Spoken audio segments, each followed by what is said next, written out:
Well, it's being called the Titanic of the West Coast. 95 years ago, a ship traveling down the coast from Alaska hit a reef in a storm.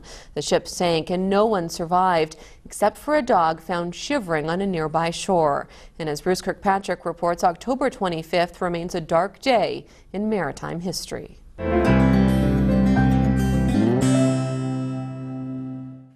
For years, the CPR's Princess Sophia sailed the coasts of BC and Alaska. At one time, she served as a troop ship, sending boys to war. In the last week of October 1918, the gold rush was over. People were leaving Alaska by steamship and going back to Vancouver, Victoria, and Seattle. The Sophia headed south with over 350 people aboard.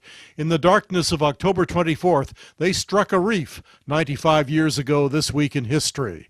The ship left from Skagway, traveling to Juneau, and made it about halfway, or a little past halfway, when it hit Vanderbilt Reef and was stuck there. For a while, the weather calmed down. There were small ships in the area, but it was decided the Princess Sophia was more or less safely cradled on the reef, and a decision was made to wait for a larger rescue ship or high tide to float them off. There was a risk that some of the passengers might have died in the process of transferring them, or that the ships might have come to grief on the reef itself. Then the winds and waves grew. A howling blizzard struck the Princess Sophia on the rocks.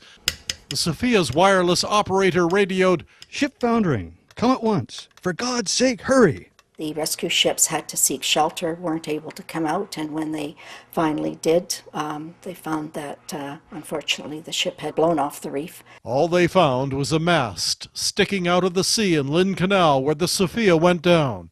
It was a double-hulled ship, but that wasn't enough. With the water coming in and I guess the pressure, the boilers exploded, and then that was it. At least 19 of the victims of the SS Sophia sinking are buried in Victoria's Ross Bay Cemetery. There was one survivor. A dog survived, a setter apparently, which managed to swim and make its way to an island. An inquiry into the sinking exonerated Princess Sophia's captain Leonard P. Locke. The verdict was that it was due to peril of the sea, not because of anything the captain had or had not done. The Princess Alice brought many victims south. She was dubbed the Ship of Sorrow and arrived in Vancouver Armistice Day, November 11, 1918, on to Victoria the next day. To this day, the SS Sophia lies on a submerged ledge on Vanderbilt Reef between Skagway and Juneau, Alaska. This Week in History, brought to you by the Royal BC Museum, bringing British Columbia's stories together.